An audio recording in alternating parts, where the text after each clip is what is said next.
Hello everyone, Marco Chiappetta for HotHardware here to show you the HTC Vive VR kit. What you see in front of you is really the bulk of the kit. There's tons of wires and power cables and USB cables and video cables included, but this is the bulk of the HTC Vive kit if you were to buy one. So right here is the headset itself, of course. It includes a pair of earbuds, but any 3.5mm headphones can be connected. This is the connection dock. Cables from here run to the headset, and on the other side we have cables that would go to the PC. This is to just ease connection so you're not reaching behind your PC all the time.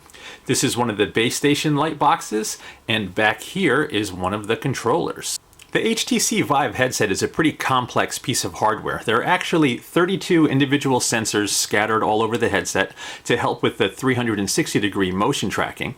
And down here on the front there is also a forward-facing camera. This can be used to project your actual environment into the VR world. Now, coming along the top, here are power, HDMI, and USB cables that run from the headset. There's also right here, this is where your headphones would plug in. There's obviously an adjustable strap so you can get the thing to fit your head properly. And this foam insert is also removable and can be exchanged with different inserts depending on the level of comfort you require. And inside here is where the magic happens. The combined resolution of the Vive screens are 2160 by 1200 with a 90 Hz refresh rate and a 110-degree field of view. The initial setup of the HTC Vive is actually fairly simple, despite how complex it may seem to be when you read about it online. So this little connector box is what actually interfaces with your PC. You'll run power cables, USB cables, and a display cable to your graphics card here. And on the other side, this is where the headset actually connects. You have another HDMI connector, a USB connector, and a power connector. Now, once the headset is actually physically connected to your PC, you install one little setup application available on HTC's site. And there's a really simple wizard that walks you through the rest of the setup. You have to put the base stations strategically located in the corners, visible so they can see each other. You have to make sure your controllers are charged. And then at one point, you essentially walk through your room holding a controller to map your environment. Once that's done, when you're inside a VR world, the kit can warn you when you're basically walking too close to an edge or when you're about to bump into something. Two of these base stations and mounting hardware are included with the HTC Vive. Now, these need to be mounted strategically in your room where you plan to use the kit. They need to basically have line of sight with each other, and all of the controllers and the headset need to be used within the field created by these base stations. These are basically how the 360-degree tracking and the mapping of the room work. The controllers included with the HTC Vive are really cool pieces of hardware. So you have a multifunction trackpad here with haptic feedback. In addition to buttons kind of scattered about, you have a menu button here, power button here, a couple of buttons on the side, a trigger button, and scattered all over the controller are 24 additional sensors for accurate motion tracking. You'll see just how accurate and precise this is when we show you some footage from the tilt brush application a little later.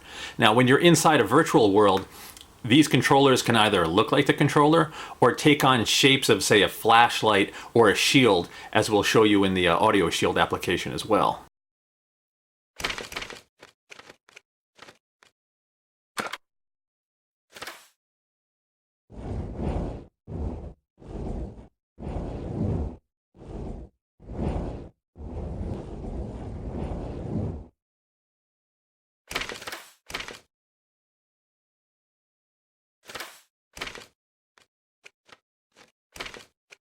I spent quite a bit of time inside the HTC Vive and think the experience is really compelling. Here are just a few examples of the type of applications currently available for the kit. There are actually over 30 apps listed in the Steam VR store, but many more betas are available if you do a little searching. So first up is a quick look at the Tilt Brush Virtual Paint application created by Google. As you can see, some pretty cool effects are possible, and the tracking with the Vive's controllers is extremely precise. I can actually write in cursive better inside the Vive with one of the controllers than I can with my finger on many touchscreen PCs or tablets.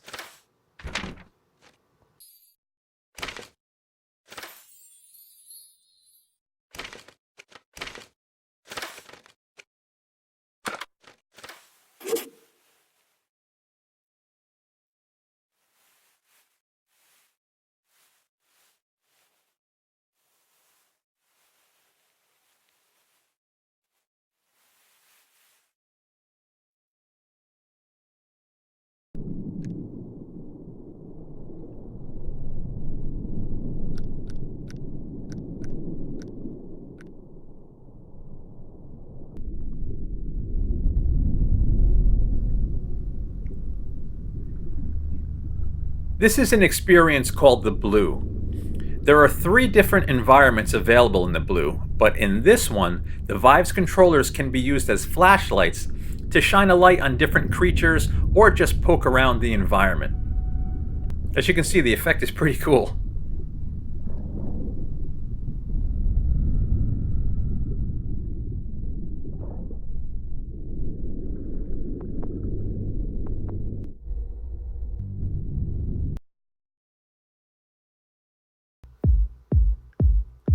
Here we have a game called Audio Shield. In Audio Shield, you use the Vive's controllers to block matching colored blobs that stream in to the beat of the music. It's actually pretty fun and addicting once you get into it.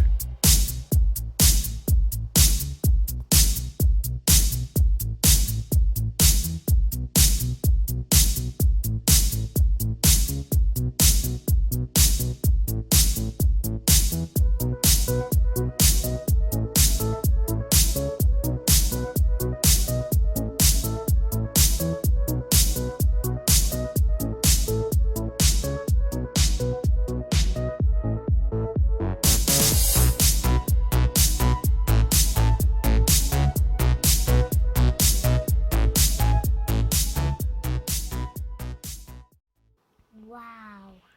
I also had a number of people try the Vive, and just about everyone left impressed. My 6-year-old daughter, who loves everything associated with the ocean, had a particularly good time exploring the Blue. Okay. Should I go this way? You're about to bump into something. Okay, turn this way. Doesn't a jellyfish? Okay, now you can walk towards them slowly. Am I going to bump into anything now? You're about to bump into the cabinet. Oh, we're looking in on me. What? Cool. Oh.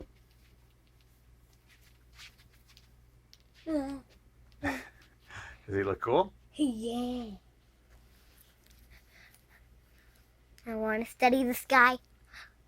See them? I see him. That's so cool. It's like I'm under the water. It's a dream come true. This is where I always wanted. Whoa. What do you see? The giant one. Just look it. Holy smokes, what color is it? It's like the other jellyfish. It's huge. Uh-oh, I think more is gonna come. That's a lot of jellyfish. We hope you've enjoyed this quick look at the HTC Vive VR kit. If you like what you see here, don't forget to thumb up and subscribe, and come by the site and check out our in-depth news and reviews. Once again, this is Marco Chiappetta for Hot Hardware. Thanks for stopping by.